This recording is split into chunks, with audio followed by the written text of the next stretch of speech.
Michael Gove has pledged the UK would under no circumstances extend the EU transition period, even if a deal has not been reached with the European Union. British negotiators are currently attempting to thrash out a post-Brexit trade deal with the EU, though little progress has been made in recent weeks. The bloc's chief negotiator Michel Barnier has accused the UK of backtracking on previous agreements, and has urged Boris Johnson to consider extending the EU transition period in order to avoid a no-deal Brexit.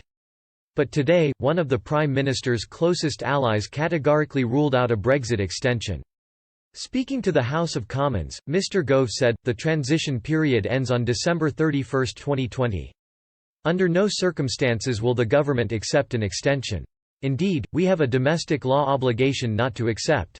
Extending simply delays the moment at which we achieve what we want and what the country voted for, our economic and political independence."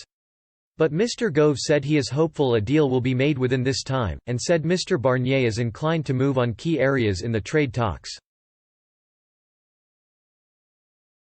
The minister told MPs the EU's chief negotiator has indicated progress can be made on fisheries and state aid, among other issues. But he warned some EU states have been a little more reluctant.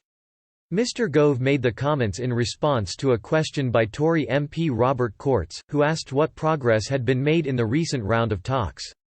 Mr Gove replied, "Well, progress has been made. And Michel Barnier, on a number of issues, on fisheries and on state aid, has indicated that he is inclined to move. Some EU member states have been a little more reluctant. I think it would be in everyone's interests, EU member states, the Commission, and of course the UK government, if Michel Barnier were able to use the flexibility that he has deployed in the past in order to secure an arrangement that would work in everyone's interests."